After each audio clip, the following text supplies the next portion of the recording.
তো তাহলে এখন প্রশ্নটা হলো, এই বীজগাণিতিক কোনো সিম্বল ছাড়া এবং বীজগণিতের কনসেপ্ট ছাড়া এই দ্বিঘাত সমীকরণগুলো মানুষ 4000 বছর আগে কিভাবে সমাধান করত? আমরা সবাই বীজগণিতে একসময় এই টাইপের সমীকরণ সমাধান করছি। তো যখন এক্সের পাওয়ার এরকম 2 বা এক্সের বর্গ স্কোয়ার, সেই ধরনের সমীকরণকে বলে দ্বিঘাত সমীকরণ, ইংলিশে বলে কোয়াড্রেটিক ইকুয়েশন। তো এই সমীকরণগুলো আমরা বিভিন্নভাবে সমাধান করছি, সমাধান করে এক্সের 2টা মান বের করছি। আবার আরেকটু বড় ক্লাসে হয়তো একটা জেনেরিক সমাধানের ইকুয়েশন আমরা ব্যবহার করছি, যে ইকুয়েশনটা ব্যবহার করে খুব সহজেই এক্সের 2টা ভ্যালু বের করে ফেলা যায়। তো মজার বিষয় হচ্ছে, মানুষ কিন্তু কয়েক হাজার বছর ধরেই এই কোয়াড্রেটিক ইকুয়েশন বা দ্বিঘাত সমীকরণের যে কনসেপ্টটা, সেই কনসেপ্টটা ব্যবহার করে আসতেছে। যেরকম আমাদের মেসোপটেমিয়া সভ্যতায় দেখা যায়, ইজিপশিয়ান সভ্যতা, আমাদের সিন্ধু সভ্যতা এবং চাইনিজ সভ্যতায়ও দেখা যায় যে তারা এই কোয়াড্রেটিক ইকুয়েশন, এই কনসেপ্টটা ঘটিত যে সমস্যাগুলো আছে সেগুলো সমাধানের বিভিন্ন পদ্ধতি তারা ব্যবহার করত। এই রিলেটেড সবচেয়ে প্রাচীন যে ক্লে ট্যাবলেটটা পাওয়া যায়, সেটা নাম হচ্ছে BM13901। এটা মেসোপটেমিয়ায় পাওয়া যায়, যেটা আজ থেকে প্রায় 4000 বছর আগে পাওয়া গেছে।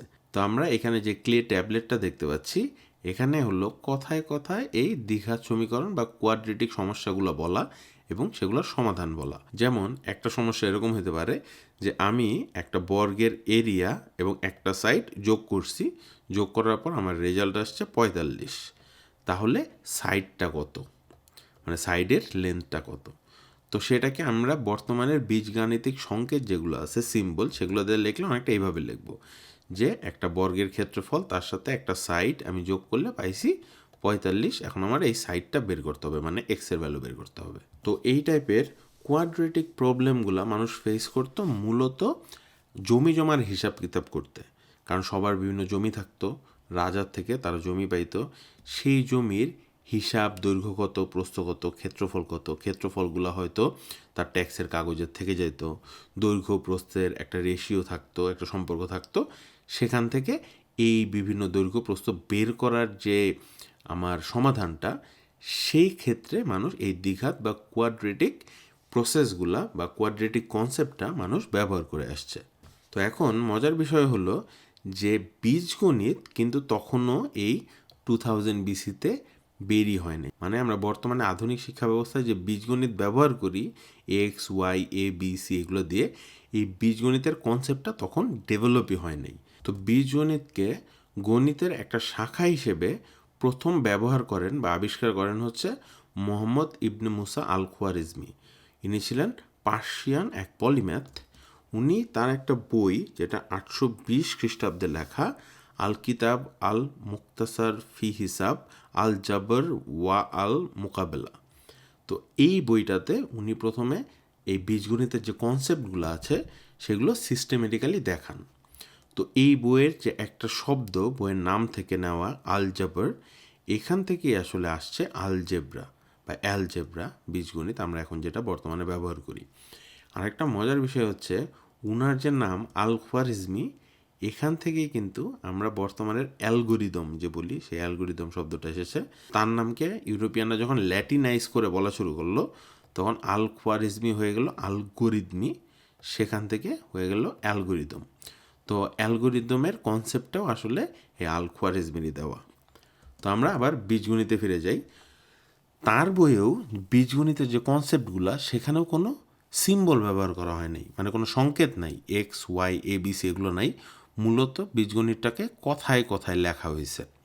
তারও অনেক পরে ইউরোপে মোটামুটি পঞ্চদশ এবং ষোড়শ শতাব্দীতে প্রথম আমরা এখন যে সিম্বল ব্যবহার করি বীজগণিতে, সেই সিম্বলের ব্যবহার করে বীজগাণিতিক সমস্যাগুলো সমাধান বা সমীকরণগুলোর সমাধান বের করা হয়েছে। তো তাহলে এখন প্রশ্নটা হলো, এই বীজগাণিতিক কোনো সিম্বল ছাড়া এবং বীজগণিতের কনসেপ্ট ছাড়া এই দ্বিঘাত সমীকরণগুলো মানুষ 4000 বছর আগে কিভাবে সমাধান করত? তা আমরা এখন সেটাই দেখি। ধরে নিলাম এরকম একটা সমস্যা আছে যে একটা জমির পরিমাপ দেওয়া আছে 600 স্কোয়ার ইউনিট, আর বলা আছে যে এক পাশ আরেক পাশ থেকে 10 ইউনিট বড়। তো এখন আমার বের করতে হবে এই জমিটার দুইটা সাইডের দৈর্ঘ্য কত, মানে লেন্থ এবং উইথ কত। তো এটাকে যদি আমি এখন বর্তমানের অ্যালজেব্রিক সিম্বলগুলো দিয়ে প্রকাশ করি তাহলে অনেকটা এরকম হবে যে আমার এক পাশ যদি হয় এক্স, আরেক পাশ হবে x+10, তাহলে এই দৈর্ঘ্য আর প্রস্থ গুণ করলে আমার টোটাল ক্ষেত্রফল হবে 600। তো সেই মেসোপটেমিয়ার মানুষগুলা ব্যাবিলনীয় সভ্যতায় কিছু স্টেপ বের করছে, লজিক্যাল স্টেপ, এবং সেই step by step process follow করে তারা এই সমস্যাটার সমাধান করত। সেই স্টেপটা কীরকম, খুবই মজার, আমরা দেখি। তো সেই স্টেপগুলো কীরকম, খুবই মজার, আমরা দেখি। প্রথম স্টেপ হইল এই দুই পাশের যে পার্থক্য আছে সেটাকে দুই ভাগ করো। তা আমাদের পার্থক্য হচ্ছে 10 ইউনিট। আমি এই দাগগুলোকে মুছে দিই একটু। বলা আছে দুইটার পার্থক্য হলো 10 ইউনিট। তো এইটারে হাফ করতে হবে, হাফ করলে আমার আসে 5। তারপরে এই হাফকে বর্গ করতে হবে, সেকেন্ড স্টেপ, সেটা হবে 25। তারপরে এই বর্গকে আমার মোট এরিয়ার সাথে যোগ দিতে হবে। আমাদের এরিয়া ছিল 600, এটার সাথে আমি এখন যোগ দিব 25, হইল 625। এরপর এইটাকে বর্গমূল করতে হবে, সেটা আমার আসবে এখন 25। 625কে বর্গমূল করলে হয় 25।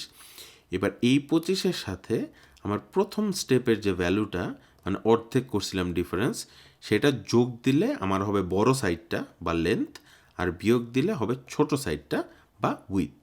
তাহলে 25-এর সাথে 5 যোগ দিলে হবে 30, সেটা হবে লেন্থ, আর 5 বিয়োগ দিলে হবে 20, সেটা আমার হবে উইথ।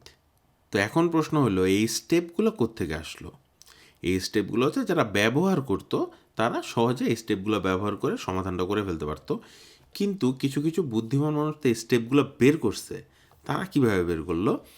তো এই ধরনের সমস্যাকে সবসময় জ্যামিতিকভাবে মানুষ চিন্তা করতো। মানে একটা বর্গ x² সত্যি সত্যি চিন্তা করতো যে দুই পাশেই এক্স এরকম একটা বর্গ। তো এইভাবে বিভিন্ন জ্যামিতিক শেপ চিন্তা করে করে এই জিনিসটার সমাধান করতো দ্বিঘাত সমীকরণের। তো আমরা দেখি যে এই স্টেপগুলো কোত্থেকে আসলো। তো আমরা যদি এই ইকুয়েশনটা বা এই সমস্যাটাকে চিন্তা করি, তো সেটাকে এভাবে চিন্তা করা যায় যে আমার একটা ক্ষেত্রফল আছে বা একটা ল্যান্ড জমি আছে যেটার দুইটা পাশই হলো এক্স, এবং আরেকটা জমি আছে যার এক পাশ হলো এক্স, আরেক পাশ হলো 10। তো আমি এইখান থেকেও এটা চিন্তা করতে পারি বা এখান থেকেও করতে পারি, অথবা আমার যে কথাগুলো আছে সেখান থেকে ওরা এই জিনিসটা এইভাবে চিন্তা করতো যে একটা বর্গ আছে যার দুই পাশ এক্স, আর একটা আয়তক্ষেত্র আছে যার এক পাশ এক্স আর এক পাশ 10। এই দুইটা ক্ষেত্রফল মিলা আমার হচ্ছে 600। তো এইখান থেকে আমার এইটা বের করতে হবে, একটা পাশ। তো সেই সময়ের মানুষের কাছে সবচেয়ে বড় টুল ছিল বর্গ এবং বর্গমূল। মানে যে কোনো সমস্যাকে আমি যদি বর্গে বানায় ফেলতে পারতাম তাহলে সেটাকে আবার স্কোয়ার রুট করলেই আমার বর্গমূল পাওয়া যেত। তো এইখানে আমার দেখা যাচ্ছে একটা বর্গ আছে, কিন্তু এইখানে এটা বর্গ নাই, এটাকে আমি এখানে যোগ করলে একটা রেক্ট্যাঙ্গেল হয়ে যাবে, তো আমার সেটার বর্গ হবে না। কিন্তু আমার উদ্দেশ্য হচ্ছে একটা বর্গের মতো বানানো, দেখি সেটা কিভাবে বানানো যায়। তো এটাকে আমি প্রথমে দুই ভাগ করি, এই আয়তক্ষেত্রটাকে দুইটা ভাগ করলাম, তাহলে এটা হবে x/5 দুইটা আয়তক্ষেত্র। এখন এই দুইটা পার্ট, এই পার্টটা আর এই পার্টটা আমি নিয়ে এইখানে আর এখানে যোগ করে দেব। দেখি আমি যদি এইভাবে করে এই দুইটা লাগাই দিই তাহলে অলমোস্ট একটা বর্গের মতো হয়ে গেছে, যার সাইড হলো x+5। কিন্তু দেখতে পাচ্ছি এইখানে কিছু অংশ এখন আমার বাদ আছে। তো এই এরিয়াটা আমি এক্সট্রা যোগ করে ফেলি। তো এতটুকু এরিয়া আমার কত হবে? আমি দেখতে পাচ্ছি এটার সাইডগুলো হলো 5 করে, তাহলে আমার এটার এরিয়া হলো 25।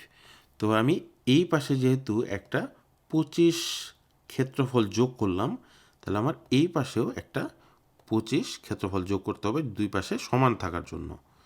তাহলে এই জিনিসটাকে আমি এইভাবে দেখতে পারি যে এরকম একটা বর্গ আছে যার সাইড হলো x+5 আর যার টোটাল ক্ষেত্রফল হলো 625। তাহলে আমি এই 625কে আমি যদি বর্গমূল করি তাহলে আমি বলতে পারি এটা হলো 25 স্কোয়ার। তো আমি এখন দেখতে পাচ্ছি এরকম একটা স্কোয়ার যার দৈর্ঘ্য হলো x+5 এবং তার টোটাল ক্ষেত্রফল হলো আমার 625।